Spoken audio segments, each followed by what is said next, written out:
Il était une fois dans un château enchanté, une princesse enchantée qui rêvait très fort d'amour et de prince charmant et qui était très malheureuse parce qu'elle avait un très gros cul. Enfin. Boudina, quatre culs, était une jeune et frêle enfant de l'amour. Elle était le fruit de l'union heureuse entre le roi quatre culs premier et la princesse de Winibar. Boudina avait l'air romantique des enfants du siècle. Elle aimait passionnément le vent fou dans tes cheveux, la douceur limpide des soirs d'automne, les chansons de Cabrel et les anachronismes. Le soir, souvent, elle lisait des histoires d'amour allongées dans son lit rose, et tout en promenant distraitement sa main légère sur son buste frais et délicat pour agrémenter ses rêveries d'adolescente, elle mangeait du pâté de tête avec des pâtes et des patates. Excusez-moi.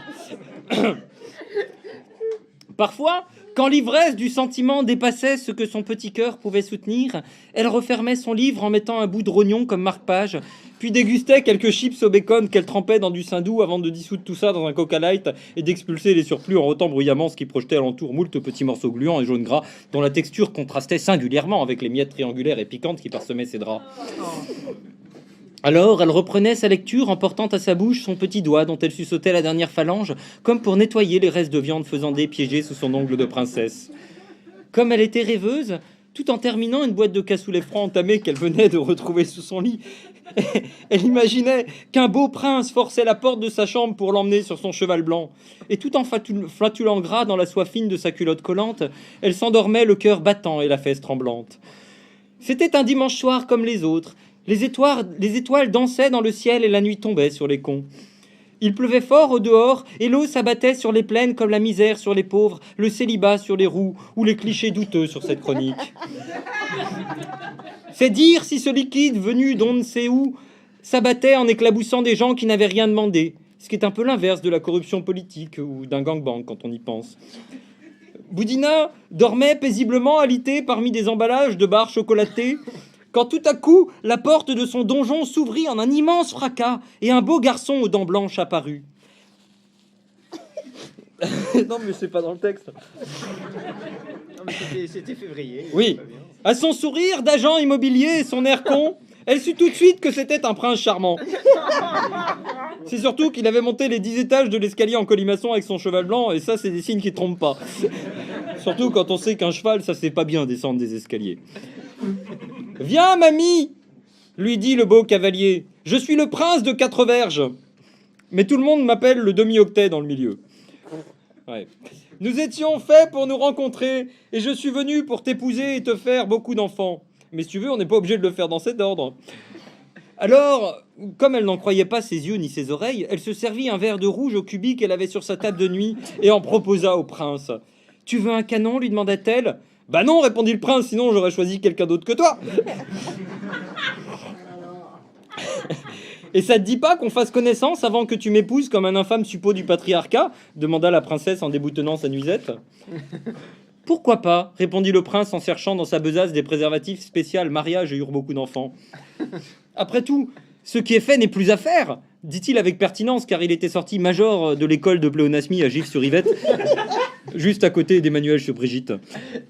Quand l'adolescente fit tomber sa nuisette sur le sol, le prince de Quatre Verges s'aperçut qu'elle avait 4 culs. Un devant, un derrière et un de chaque côté. Un peu comme si elle était une sorte de garage à vélo circulaire. De son côté, le prince de Quatre Verges méritait bien son nom. Et comme il était tout excité, on aurait dit un porte-manteau pour 4 personnes avec un bâton devant, un derrière et un de chaque côté également. Alors ils se rapprochèrent l'un de l'autre et là, ce fut l'engrenage. Enfin, je veux dire, ce fut physiquement l'engrenage. En fait, comme ils tournèrent l'un contre l'autre en sens opposé, comme 2 engrenages à 4 dents. Enfin, faut visualiser. En fait, c'est ce qu'on appelle dans le jargon des princes tétrabites la fameuse position du plus X. Puis ils enchaînèrent immédiatement avec la position dite de la moto. La position de la moto, c'est un peu comme un 69, sauf qu'en plus, on tient les 2 verges latérales comme un guidon, ce qui permet de garder le contrôle du guidon lors d'un tête-à-queue, ce que tous les amateurs de moto sauront apprécier. À un moment, Boudina proposa bien une petite double pour la route, mais même en étant princesse, elle avait visiblement du mal à joindre les 2 bouts. C'est alors que Boudina proposa de jouer avec ses seins qui ressemblaient tant à ceux de sa mère, la princesse de Winibar, qu'on aurait dit des pieds de vache. Et si je prenais mon pis pour jouer avec entre ton bout et le mien, demanda-t-elle au prince. Bah oui, comme ça je jouerais du pis à nos deux bouts. C'est peut-être un détail pour vous.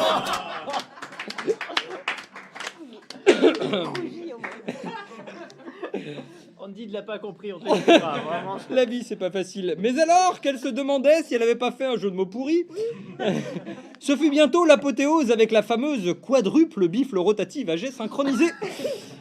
Alors là, c'est un peu technique à décrire, mais il faut juste se représenter quelque chose comme une fontaine Wallace qui tournerait sur elle-même, sauf qu'au lieu d'un filet d'eau, il y aurait plutôt un jet en mode bière pression en fin de fût, ce qui surprend toujours, et c'est un peu salissant quand on y pense.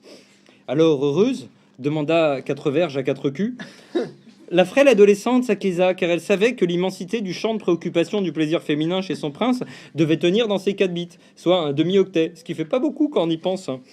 Tout ça la rendit mélancolique, et ses yeux rougirent soudain de larmes. Elle entendit en elle une voix qui lui dit « Si tu pleures pour un garçon, tu seras pas la dernière.